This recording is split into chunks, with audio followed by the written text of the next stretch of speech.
Students, ABN and PRR Degree College, Kovuru.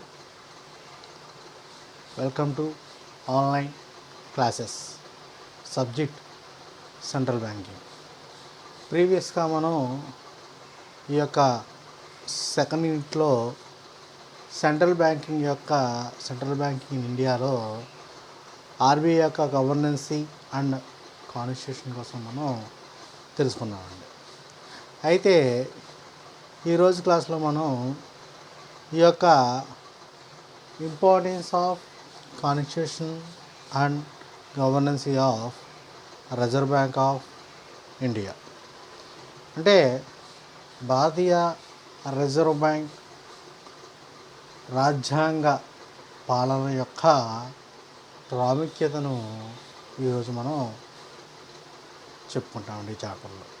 అయితే ఈ యొక్క చాప్టర్ మనం చూసుకున్న ప్రీవియస్గా ఏదైతే భారతీయ రిజర్వ్ బ్యాంకు యొక్క ఇప్పుడు ఎలా ఇంట్రడ్యూస్ అయ్యింది, ఎలా స్థాపించబడింది, అలాగే దాని యొక్క మూలధన, అలాగే దాని యొక్క మేనేజ్మెంట్ ఇవన్నీ చెప్పుకున్న తర్వాత ఈ యొక్క చాప్టర్లో ఈ యొక్క ఇంపార్టెన్స్ అనేది మనం చెప్పాలి. ఫస్ట్ దీంట్లో ఇంపార్టెన్స్ పాయింట్లో మనకి ఈ యొక్క ప్రాముఖ్యత చూసినప్పటికీ మొట్టమొదటి అంశం ఏంటంటే బ్యాంకులలో కార్పొరేట్ పాలన, కార్పొరేట్ గవర్నెన్స్. అంటే ఇక్కడ మనం భారతీయ రిజర్వ్ బ్యాంక్ యొక్క విధాన లక్ష్యాలలో బ్యాంకులు ఆర్థిక నాణ్యతతో కూడిన కార్పొరేట్ పాలన ఒకటి. అంటే ఎకనామికల్ వాల్యూస్ గల గవర్నెన్సీలో వన్ కార్పొరేట్ గవర్నెన్స్ అనేది ఒకటి. అయితే ఈ యొక్క కార్పొరేట్ గవర్నెన్సీలో ఏమవుతుంది అంటే ఆర్బీఐ బ్యాంకులలో డైరెక్టర్లు వివిధ బ్యాంకింగ్ కార్యకలాపాలలో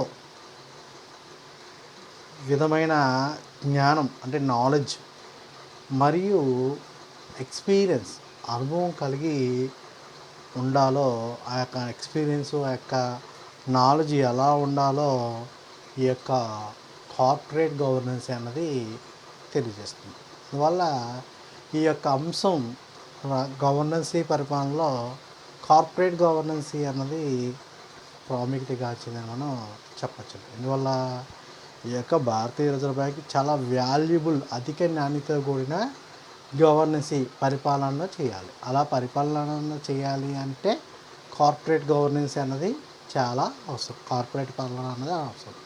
ఈ కార్పొరేట్ పాలనలో ఏమవుతుందంటే ఎవరైతే బ్యాంకు డైరెక్టర్లు ఉన్నారో ఆ డైరెక్టర్లు అందరూ కూడా మంచి నాలెడ్జ్ మరియు ఎక్స్పీరియన్స్గా ఉండడం వల్ల ఎప్పుడైతే అలాంటి పరిపాలన చేస్తారో ఆ యొక్క పరిపాలన మనం కార్పొరేట్ పరిపాలన అని మనం చెప్పచ్చండి. అందువల్ల ఈ యొక్క అంశం అన్నది ప్రాముఖ్యతగాంచింది అని మనం చెప్పచ్చు. రెండో అంశం వచ్చరికి శాస్త్రాత్మక ప్రతిక్షేపణలు, స్టాట్యుటరీ ప్రీ ఎప్న్యూషన్. సో వాణిజ్య బ్యాంకులు ఏంటంటే తమ డిపాజిట్లతో ఎంతైతే నగదు డిపాజిట్లు వచ్చినాయో ఆ నగదులో కొంత మొత్తాన్ని భారతీయ రిజర్వ్ బ్యాంక్ దగ్గర డిపాజిట్ చేయాలి. అలా కొంత శాతాన్ని, ఆ యొక్క కొంత శాతాన్ని మనం ఏమంటామంటే క్యాష్ రిజర్వ్ రేషియో, నగదు నిల్వల నిష్పత్తి అని మనం చెప్తామండి. అంటే ఏంటి, వాణిజ్య బ్యాంకులు తమ దగ్గర కొన్ని ప్రత్యేకించిన ద్రవ్యోత్పత్తి ఆస్తులు కూడా ఉంటాయండి.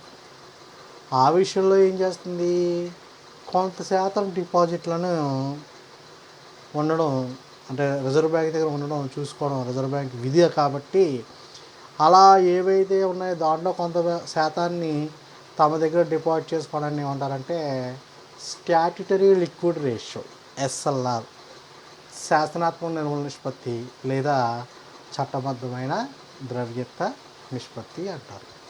సో ఈ యొక్క పరిపాలన మనం ప్రాముఖ్యతగాంచిన అంశాల్లో ఇది ఒక అంశం అండి. ఏంటి? శాసనాత్మక ప్రతిక్షేపణలు అంటే ఏంటి? ప్రతి వాణిజ్య బ్యాంకు కూడా తమ డిపాజిట్లో కొంత నగదుని కేంద్ర బ్యాంక్ ఏదైతే ఉందో అంటే భారతీయ రిజర్వ్ బ్యాంక్ దగ్గర కొంత శాతాన్ని నగదు రూపంలో డిపాజిట్ చేయాలి. అలా డిపాజిట్ చేసిన అమౌంట్ని ఏమంటారంటే క్యాష్ రిజర్వ్ రేషియో. అలా కాకుండా వాణిజ్య బ్యాంకులు కొన్ని ప్రత్యేకించిన ద్రవ్యత్వం అంటే లిక్విడిటీ అసెట్స్ అనే విషయంలో ఏం చేస్తుందంటే కొంత పర్సంటేజ్ని ఈ యొక్క భారతీయ రిజర్వ్ బ్యాంక్ దగ్గర డిపాజిట్ చేయాలి. అలా డిపాజిట్ చేసేదాన్ని ఏమంటారంటే శాసనాత్మక నిల్వల నిష్పత్తి లేదా చట్టబద్ధమైన ద్రవ్యత నిష్పత్తి అని అంటారండి. సో ఈ యొక్క పరిపాలనలో ఈ యొక్క అంశం కూడా ప్రాముఖ్యతగా వచ్చిందని మనం చెప్పచ్చు. మూడోది వచ్చేటికి ఇంట్రెస్ట్ రేట్స్. మూడోది వచ్చేటికి ఏంటండి? ఇంట్రెస్ట్ రేట్స్ అంటే ఏంటి? వడ్డీ రేట్లు. అంటే ఏంటి? పద్ధతిలో మనకి పరపతి నియంత్రణ పద్ధతిలో పరిమాణాత్మక పద్ధతులు, గుణాత్మక పద్ధతులు అని చెప్పుకున్నామండి. Quantity techniques and quality techniques. So ఈ యొక్క ఏదైతే ఈ యొక్క ఇంట్రెస్ట్ రేట్స్ ఉన్నాయో ఈ యొక్క అంటే పరపతి నియంత్రణ బట్టి క్రెడిట్ కంట్రోల్ సిస్టమ్ బట్టి ఇంక్రీజ్ అండ్ డిక్రీజ్ అనేది చేస్తూ ఉంటారండి. భారతీయ రిజర్వ్ బ్యాంక్ ఏం చేస్తుంది? పెంచడం కానీ తగ్గించడం కానీ చేస్తూ ఉంటుంది. అయితే దేశంలోని ఆర్థిక పరిస్థితులు దృష్టిలో ఉంచుకుని ఆర్బీఐ ఏం చేస్తుందంటే క్వాలిటీ కంట్రోల్ సిస్టంలో కొన్ని ఎగ్జామ్షన్స్ అనేవి ఇచ్చేయండి, కొన్ని మినహాయింపులు అనేవి దృష్టిలో పెట్టుకుని కొన్ని ఎగ్జామ్షన్స్. ఈ ఎగ్జామ్షన్లో ఏం కూడా తీసుకున్నారు? ఏవైతే ప్రొడక్షన్ సప్లై ఇన్స్టిట్యూషన్స్ ఉంటాయో అంటే ఉత్పత్తి సంస్థలు ఏవైతే ఉంటాయో వాటికి కూడా ఈ యొక్క ఎగ్జామ్షన్స్ అన్నవి వర్తించేలాగా చూసుకున్నాయి. అంటే ఇంట్రెస్ట్ రేట్స్ అంటే ఏంటంటే ఏవైతే ఈ యొక్క బ్యాంకు కొన్నిటికి ఇంట్రెస్ట్ రేట్స్ అనేవి వడ్డీ రేట్లు అనేవి నిర్ణయిస్తూ ఉంటాయి భారతీయ రిజర్వ్ బ్యాంక్. ఆ వడ్డీ రేట్లు అనేవి పెంచడం కానీ తగ్గించడం అనేది భారతీయ రిజర్వ్ బ్యాంక్ చేతుల్లో ఉంటుంది. అయితే కొన్ని పరిమాణాత్మక పద్ధతి, గుణాత్మక పద్ధతుల్లో ఏవైతే ఉన్నాయో ఆ గుణాత్మక పద్ధతుల్లో కొన్ని రేట్లకి కొన్ని మినహాయింపులు అనేవి కేటాయించడం జరిగిందండి. అలా కేటాయించిన మినహాయింపులు అన్నీ కూడా కేవలం సంస్థలకెళ్ళో ఉత్పత్తి సంస్థలకు కూడా ఇవి వర్తించేలాగా చూసుకున్నాయండి. కాబట్టి మన యొక్క పరిపాలన అన్నది భారతీయ రిజర్వ్ బ్యాంక్ యొక్క పరిపాలన అనేది ప్రాముఖ్యతగాంచిన అంశాల్లో ఈ యొక్క వడ్డీ రేట్లు ఒకటని మనం చెప్పచ్చండి. తర్వాత వచ్చేటికి ప్రొడెన్షియల్ నామ్స్. దీన్ని తెలుగులో జాగృతి నియమాలు అని అంటారు. అంటే బ్యాంకులు నిర్వహించబడే ఆదర్శవంతమైన లేదా బాధ్యతాయుతమైన నియమాలను విశిష్ట నిబంధనలు అంటారండి. ఏవైతే ఇలాంటి నిబంధనలను పాటిస్తుంటారో అటువంటి నిబంధనలు ఏమంటారు అంటే ఆదర్శవంతమైన లేదా బాధ్యతాయుతమైన నియమాలను ఏమంటారంటే విశిష్టమైన నిబంధనలు అని అంటూ ఉంటారండి.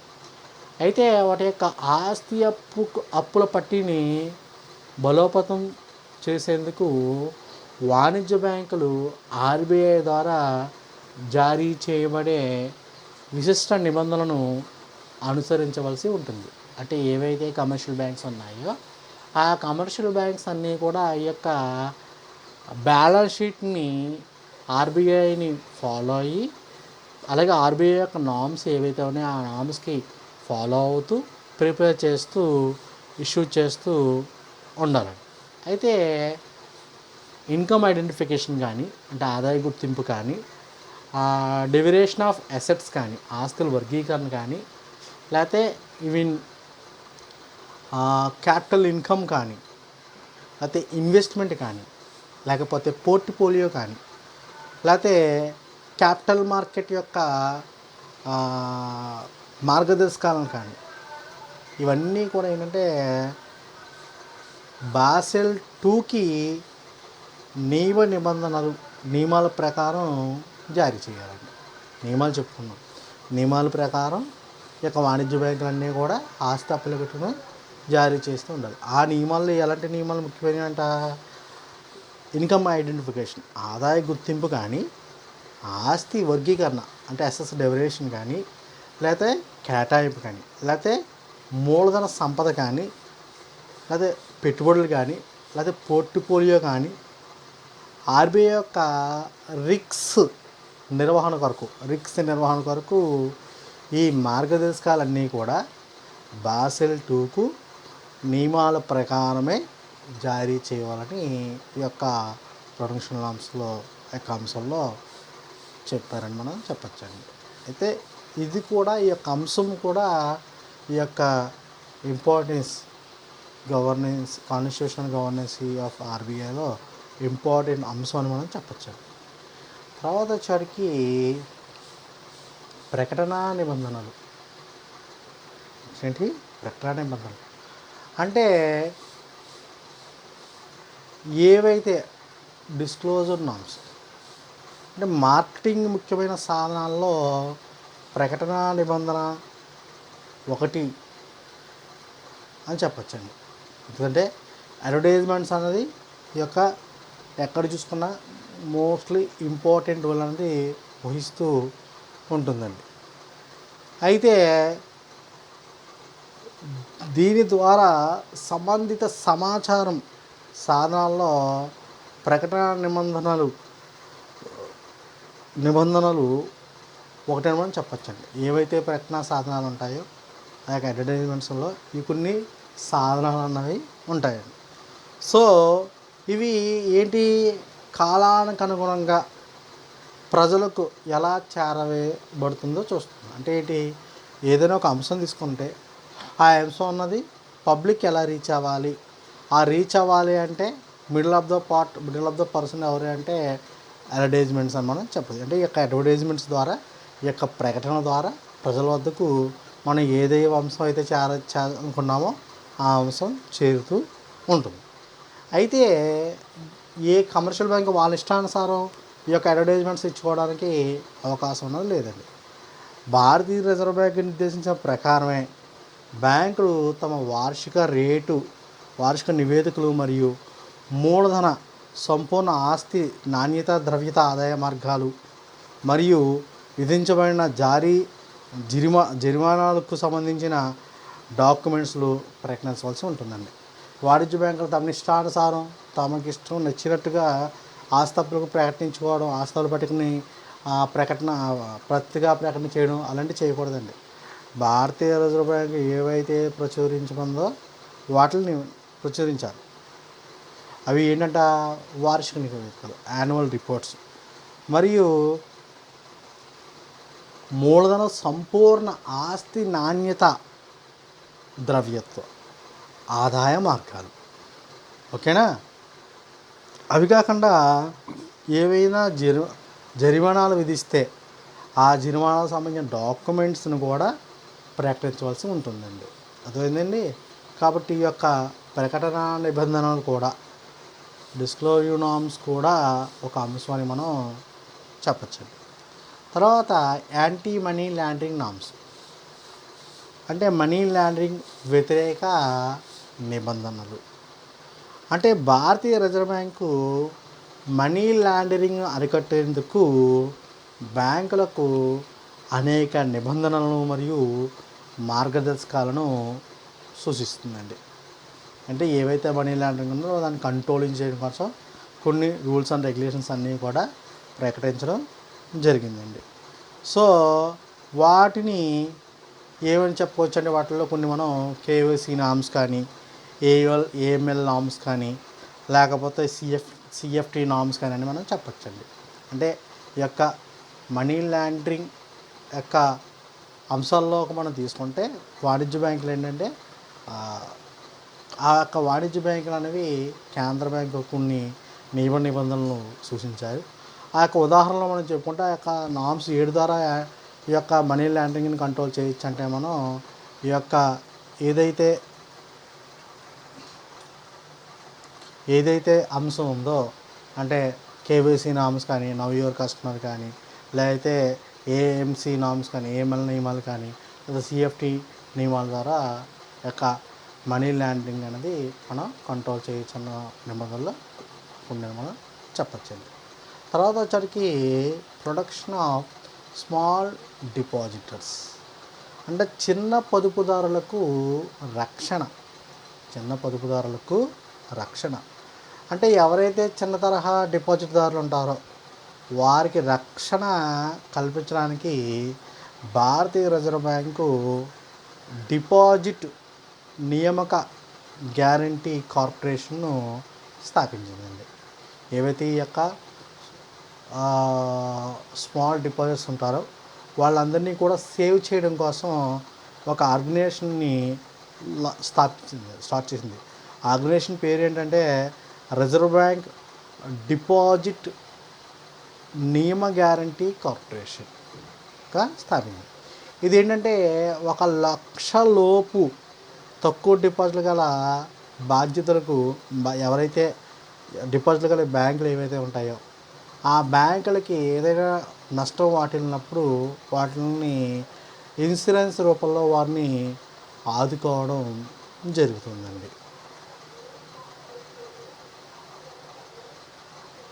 సో ఎవరైతే ఈ యొక్క చిన్న డిపాజిట్దారులు ఉన్నారో 1,00,000 లోపు కన్నా డిపాజిట్ చేసిన బ్యాంకులు ఏవైతే ఉన్నాయో వీళ్ళందరికీ ఇక్కడ ఈ కార్పొరేషన్లు ఏంటంటే బీమా చేసుకుంటూ ఉంటాయండి.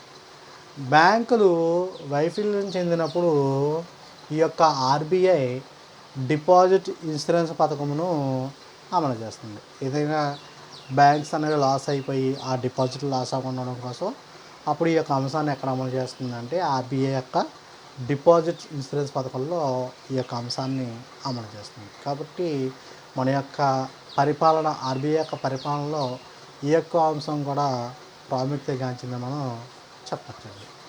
తర్వాత వచ్చేప్పటికి పారా బ్యాంకింగ్ యాక్టివిటీస్, సాంప్రదాయేతర కార్యకలాపాలు. బ్యాంకులు సాంప్రదాయక బ్యాంకింగ్ కార్యకలాపాలతో పాటు కొన్ని సాంప్రదాయక కార్యకలాపాలు కూడా నిర్వహిస్తుంది. సాంప్రదాయక వేరండి, సాంప్రదాయక వేరండి. ఆస్తుల నిర్వహణ కానీ, మ్యూచువల్ ఫండ్స్ కానీ, వెంచర్ క్యాపిటల్ కానీ, లీజింగ్ కానీ, లేకపోతే ఈక్విటీ వాటాలలో కానీ పాల్గొనడం మొదలైన వాటివి ఉదాహరణగా మనం చెప్పచ్చండి. సాంప్రదాయక విధులు వేరు. సాంప్రదాయక విధులు అంటే కూడా ఏం చెప్పుకున్నాం, కరెన్సీని ఇష్యూ చేయడం కానీ, government to bank to government కానీ, బ్యాంకర్స్ టు బ్యాంక్ కానీ, ఫారెన్ ఎక్స్చేంజ్ కానీ, ఇలాంటి అంశాలన్నీ ఏంటి సాంప్రదాయక అంశాలు.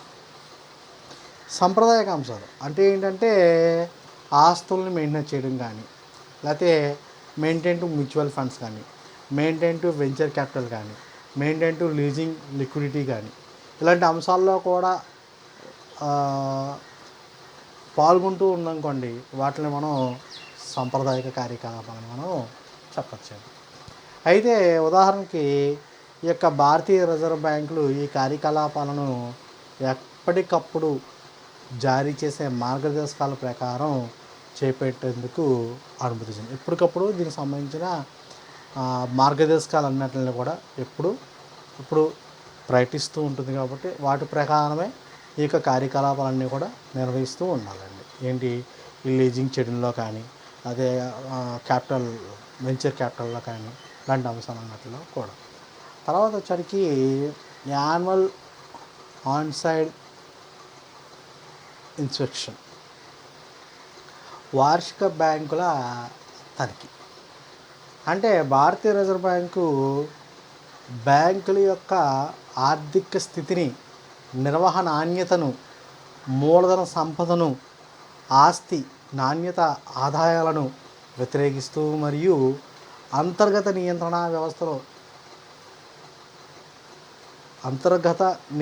వ్యవస్థల పరంగా అలాగే వాటి యొక్క పనితీరును అంచనా వేసేందుకు వార్షిక బ్యాంకుల తనిఖీని నిర్వహిస్తుందండి. ఈ యొక్క యాన్యువల్ ఆన్సైడ్ ఇన్స్పెక్షన్ అనేది ఎందుకు చేస్తారంటే భారతీయ రిజర్వ్ బ్యాంకులకు బ్యాంకుల యొక్క ఆర్థిక స్థితిని అంటే ఎకనామిక్ పొజిషన్ని, వాటి యొక్క మేనేజ్మెంట్ క్వాలిటీని, అలాగే క్యాపిటల్ ఫండ్ని, అలాగే క్వాలిటీ ఆఫ్ అసెట్ని, అలాగే ఇన్కమ్ సోర్స్, అలాగే లిక్విడిటీ స్టేజ్ని, అలాగే ఈ యొక్క ఇంటర్నల్ కంట్రోలింగ్ని సిస్టమ్ని ఎలాగ పనిచేస్తుంది, వాటి పనితీరుని అంచనా వేసేందుకే ఈ యొక్క ఆన్ సైడ్ ఇన్స్పెక్షన్ అన్నది చేస్తూ ఉంటారండి. అలాగే నెక్స్ట్ అంశం వచ్చేప్పటికి OSMOS, ఇది ఇక్కడ రివర్స్లో పడిందండి. OSMOS, of safe surveillance and monitoring system full form అయితే ఈ యొక్క OSMOS అంటే ఏంటంటే బ్యాంకుల యొక్క పర్యవేక్షణ చేయబడటానికి ఉపయోగపడుతూ ఉంటుందండి. అంటే సూపర్వైజింగ్ చేయడానికి ఈ యొక్క OSMOS అన్నది ఉపయోగపడుతూ ఉంటుందండి. అంటే ఒక వెబ్సైట్ ద్వారా భారతీయ రిజర్వ్ బ్యాంకుగా ఉపయోగపడుతూ ఉంటుందండి. ఒక బ్యాంకు ఇది ఉపయోగపడుతూ ఉంటుంది. అంటే భారతీయ రిజర్వ్ బ్యాంకు నిర్మాణాత్మక సమాచారాన్ని బ్యాంకుల క్రమానుగతంగా మరియు వివరణాత్మకంగా సమాచారాన్ని సమర్పిస్తుంది. అలాగే OSMOS ఆధారంగా RBI బ్యాంకుల ఆరోగ్యాన్ని విశ్లేషిస్తూ ఉంటుందండి. అంటే ఒక సైట్ అని మనం చెప్పుకోవచ్చండి. OSMOS అనేది ఒక సైట్. ఇదేంటంటే ఆ యొక్క బ్యాంకుకు సంబంధించిన యాక్టివిటీస్ అన్నిటిని కూడా, RBI యొక్క యాక్టివిటీస్ అన్నిటిని కూడా క్లియర్గా దాంట్లో మెన్షన్ చేస్తూ ఉంటుంది కదా. ఒక బ్యాంక్ ఇది కూడా పనిచేస్తూ, అలాగే బ్యాంకుల యొక్క క్రమానుగతంగా వారి యొక్క వివరాత్మకంగా సమాచారాన్ని సమర్పిస్తుందని చెప్పచ్చండి. సో ఈ అంశాలన్నీ కూడా RBI గవర్నెన్స్ అనే కాన్స్టిట్యున్సీలో ఇంపార్టెంట్ రోల్ వహిస్తున్నాయని మనం చెప్పచ్చండి. సో మనకి యూనివర్సిటీ పరంగా భారతీయ రిజర్వ్ బ్యాంక్ యొక్క రాజ్యాంగ పరిపాలనలో ముఖ్య ప్రాముఖ్యత కోసం వివరించండి అంటే ఈ యొక్క 10 అంశాల కోసం వివరిస్తే సరిపోతుందండి. Thank you.